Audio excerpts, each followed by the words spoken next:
Hey everybody, Drew here from thatanxietyguide.com.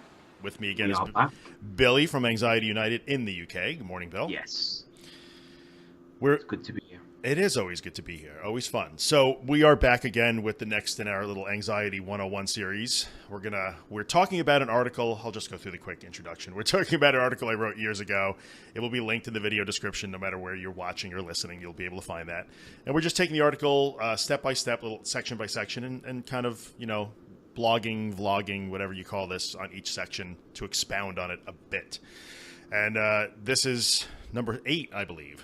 This is number 8, yes. Number 8 in the series. And today we're going to talk about the idea of finding the root cause of our anxiety problems. Mm-hmm. And I think how much importance you put on that. Yes. And it's important. It's important. And I think this might be the first one that we hit, the first little subject that, and I'm going to start by saying this is a big one. I mean, they're all important, but this isn't one of those ground-shaking ones, I think. Yeah. I guess I'll start the discussion by saying I think finding the root of the problem is something that is always worth doing, but this is a subject that could kind of, along with the one we're going to do next week about therapy and professional help, these are things that aren't necessarily impediments to progress, which we talk about a lot, obstacles, but they could send people down maybe a wrong path. Not necessarily bad, working on yourself is always good, but in terms of dealing with anxiety, sometimes this can send people down the wrong path, and waste a little time. So maybe we'll talk about that a bit. So in terms of finding I'll just start by what I wrote here. So I wrote, finding the causes of your panic attacks is a good thing, but not by itself. Stress, negative thinking, reactions to past traumas, and emotional issues are just some of the many possible panic and anxiety triggers, and we're all different. Our life circumstances are all different, and that means there is no one cause for panic attacks.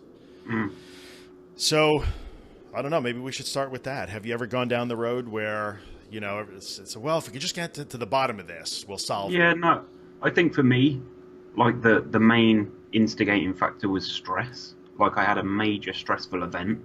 Okay. I was also, I don't know whether other people know, but I was a weed smoker when this first started, or I just stopped smoking weed. So whether that was a contributing factor, I don't know. Okay. But I think for me, like just these explosions of stress and these events, that's what caused my initial panic. So I think the stress led to the panic response.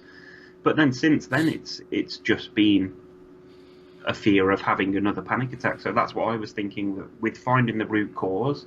I don't think the root cause is the problem of the panic anymore, because it's the panic that is the problem of the panic. It's not the fact that I had a stressful event.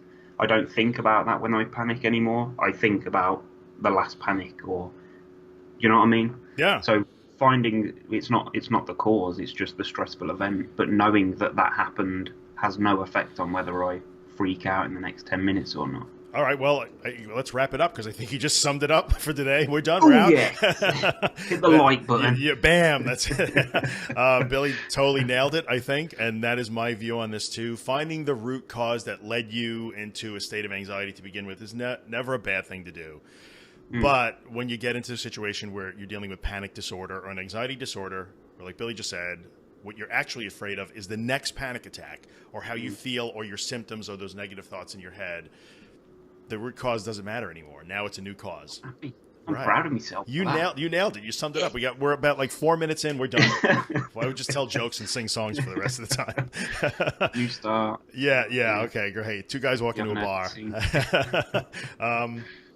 So I think that's super important, and I find recognizing that, and just like anything else where we've talked about this so many times, it's really, we're afraid of how we feel, or how we might feel in a given situation. That's what leads us to curtail our lifestyle and the world to get smaller for us when we're, afraid of panic attacks and afraid of our anxiety. And I see a lot of people do go down the road of like, well, I'm going to see a therapist, which is awesome.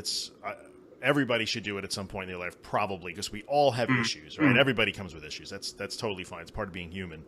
And I see many people go down that road where they do feel like, if I could just find out why, it must have, must have been something in my past. It must have been. You think there's possibly maybe a bit of a stigma attached to seeking therapy? Because when you see it in movies and that, it's always they sit down, tell me about your relationship with your mother, stuff like that. Yes. Do you think that plays a part in people thinking that may help then? because that's what I always see. I do think that, and I think this will bleed into a little bit of next week's topic too about therapy. But I do think that because in the media we see therapy as one thing. It's very rarely portrayed as anything but sitting in the therapist office, face to face, and talking about trauma and angst and distress and the things that have led you to this horrible place. And that's a psychodynamic type of therapy, and that's a thing, and it has benefit, but the best portrayal, and I'll throw this out there, I should save this for next week, but I love this so much because do you ever watch The Sopranos, the American series? I haven't, but my dad did, and he told me quite a bit about it and said that I should watch it. The Sopranos is outstanding. It's been over long ago, and but if you get a chance to watch The Sopranos at some point, the central character Tony Soprano, this mafia boss in New Jersey, just so well done by James Gandolfini. It's such a good series, but he starts the series by having panic attacks. So I heard that. And he enlists the aid of a therapist played by Lorraine Bracco, and they just sit and talk. And at some point, and I remember watching the series, and I loved it so much, thinking like, this is wrong. That it's the wrong therapy. I'm yelling at Tony Soprano. This is the wrong therapy. And at one point, his therapist has her own therapist, as most therapists do have their own therapist. Right. And that therapist tells her, like, why are you talking to this guy? You know that what you're doing is not effective for an anxiety disorder. And I remember standing up like, yes, like they acknowledged it. Yeah. But I think what you said in terms of that stigma of like, well, I have to dig up skeletons for my panic attacks to go away. Yeah, that's not really true. Because like you said, once you get to the point where it's the panic itself that you fear, that's it, yeah. The skeletons fade. They don't matter anymore. I wonder if it has an effect if there was a traumatic event that led to the first panic attack, wouldn't that sort of cross over into PTSD a bit, would it? Or? I've heard people talk about that. This is a tough topic because there's so many facets. We're all different. We could cross over and go down different avenues, and we could. And here's my thought: like, when you get to the point where it's actually I'm just reading a little bit. When you get to the point where it's the panic that you're afraid of, like you said, whatever that root cause is starts to fade into the background. But once you've got to the point where you're not afraid of panic anymore, like in my case, for instance, I live a pretty normal life at this point. But every once in a while, I do experience anxiety and even panic. And is the root cause that led me to this in 1986, is that still an issue? It could be. And so why, even though I've gotten past being afraid of how I feel, why do I still continue to be predisposed to this? People might argue it's physical, it's genetic, possibly, but is there still something bothering me from my past? It's possible. It's possible. So I think you can't discount it. But what did I say in the article? Learning to identify your triggers and deal with them is an important part of recovery, but only if we're also doing the work that you and I have been talking about. Yeah, that's it. You have to be facing the panic and learning to not be afraid of it. So there's no way around that. I think so. You got to do both. You got to learn to not be afraid, and then you also have to be. Once you've gotten to that point, then sure, working on. It's a tricky one because some people could go back and try and go over whatever it was that started the panic, and that could help them. But it could also be detrimental because it might actually make them feel worse going back and looking over stuff. So I suppose each to their own. It's a decision that you have to make. It is your own choice, isn't it? It's not a fact of you need to go back and try and deal with it because it may well make you worse. And I think the main message that we have to get out in this particular episode is that it's worth doing the work when you think it's right for you. Like you said, it's very individual. Yeah. There's no blanket answer to this. But it's important to understand that digging into your past and looking for skeletons and traumatic events, when you're really afraid to go to the supermarket or get in your car, you're going down the wrong road. Prioritize. Prioritize. First, you got to be able to get back to the supermarket or the shopping mall or the school recital or whatever. And once you've solved that problem and you're not afraid of your own body and mind anymore, then, by all means, start to dig. So it's a tough one because I've known many people who have spent a lot of time sitting in a therapist's office, probably making some progress. There's personal growth and things of that nature, but getting so frustrated because I don't, I'm still panicking. I still can't get in the car. And my therapist told me that I try to please everybody. Okay, maybe you do. That's certainly possible, but that isn't going to help you get in the car. So, yeah. So, yeah, I don't know. I mean, have you ever considered? Do we want to go down this sort of a little bit of a personal road here? Have we ever considered what our own? Oh, you said it's stressful event. Mine, mine was girl trouble basically. I had a fallout with a girlfriend, and she sent two chaps round to my house, and they smashed my car up with a hammer. They smashed the windscreen of my car with a hammer, and they were shouting up because I used to live above a shop with my dad. Yeah. Like in his masonette thing, and they were smashing the car up, and they were shouting me to go downstairs because they wanted to duff me up with the hammers. And it weren't then that I had the freak out. It was a couple of days after, and I was at home on my own with my lad. Yeah. I think my dad was at work doing security or whatever, and I'd put my son to bed, and I was just sitting downstairs playing on the Xbox, and that's when it just happened for me. I think it was like a fear of maybe if they come now. Because at the time that it happened, my brother was there, I had a neighbour around, we were playing Tiger Woods golf on the Xbox. Yeah. So, so I had a few people there, so they were almost dealing with it with me. Right. But then when I was at home on my own, I think my son was about 5 years old or something, so I was feeling a bit more vulnerable, I guess. Sure. And that was when it sort of, although nothing happened, it's just that's when my brain decided we're going to deal with this now. And that is a traumatic kind of thing. I mean, yeah. You know, you live The Sopranos, dude. You don't have to watch it. It's like a scene from that. It was pretty scary. Yeah, that's definitely an upsetting thing for sure. I get that. So, that's good if you take that as like, well, that was sort of the triggering event. I mean, it'd be very hard to. I don't live there now, by the way.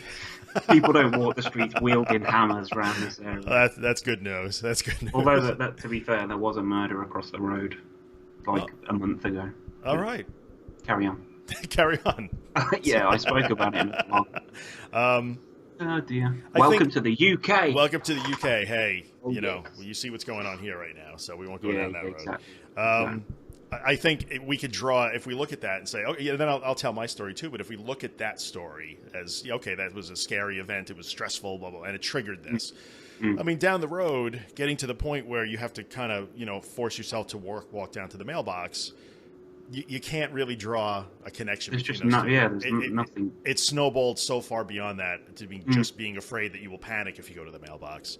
That was it. That was the initial thing. Was just I was so focused on how I was feeling, not the thought of, oh God, more people could come. That didn't even enter my mind. It was just what's happening to me. Right.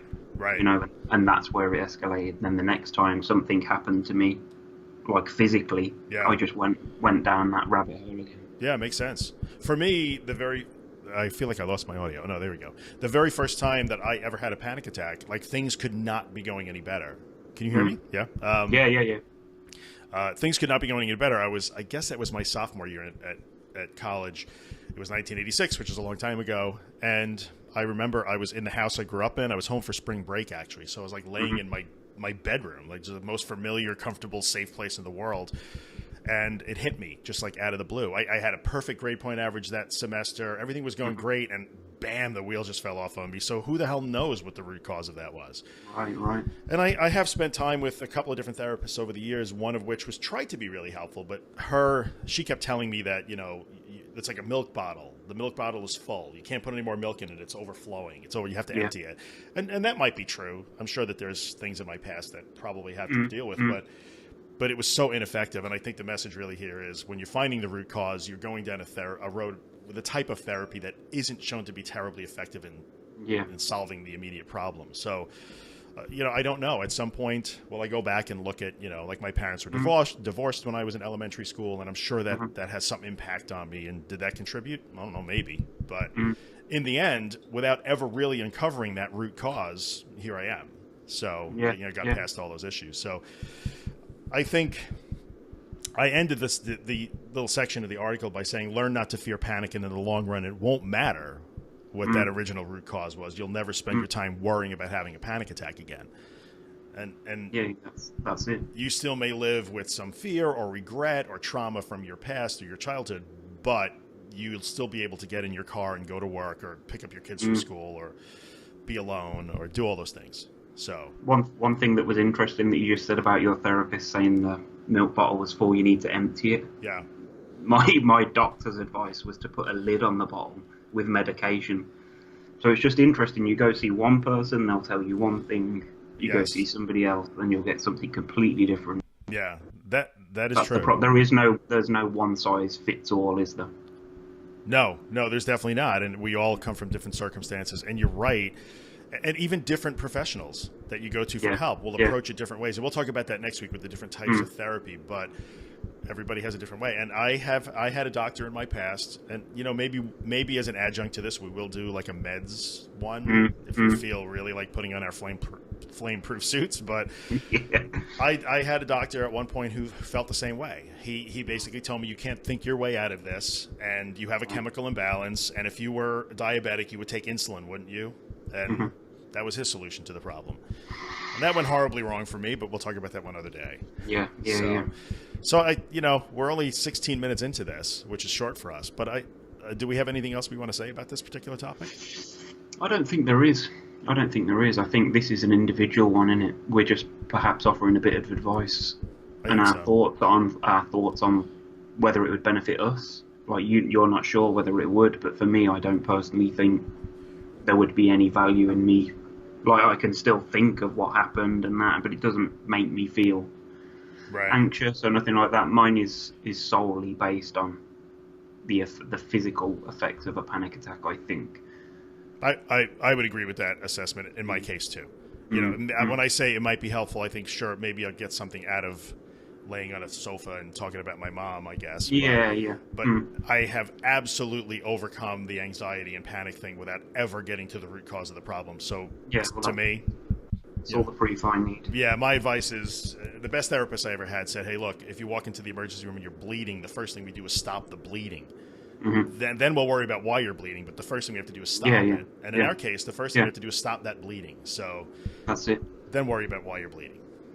So I think that's it. So next week we're going to talk about therapy and professional help, which I think is a pretty good topic because of the different types of therapy and the confusion surrounding which therapists I should go to, what type of therapy, and what's effective, why didn't this work for me. We'll talk about that. Perhaps look at self-help as well. Oh, that's good. We should add some self-help in there. Yeah, without a doubt. So that's where we are. All right, so I guess we'll wrap this one up. As always, how can people find you, Bill? AnxietyUnited.com, Facebook.com/AnxietyUnited, Twitter Anxiety United. It's all Anxiety United. Just you can find me there. Yeah, that's where I'm at. Go anywhere. Same thing for me. ThatAnxietyGuy.com or YouTube. That Anxiety Guy. Just That Anxiety Guy. Whatever platform you're That's on. it. You're gonna That's find all you me. need to know.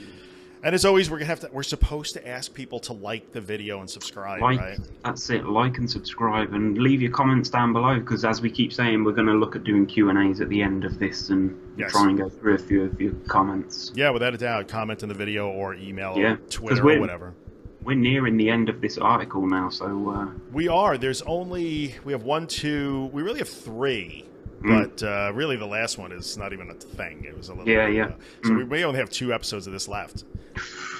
Then let us know as well, because we haven't actually mentioned. But let us know what you thought of episode 7. Because me personally, I thought that was the best one so far because it was the most hard hitting, the most honest. And I personally, even though I'm on it, have definitely taken things away from listening to that last week. That's so funny because just so everybody knows, as we record this, we have not released episode 7 yet because we did it last week. And when we're done, when I hit the end button on this one, I'm going to publish that one. So I haven't watched it all the way through. So I'm going to take your word for it. I was a bit of a rant. So if you haven't seen episode 7, go back and watch it on the advice of my friend Bill here. Yes. And I guess that's it. So comments, questions, send them our way. We'll see you guys next time. I guess thanks for stopping by. Let's do it. Later. Yeah.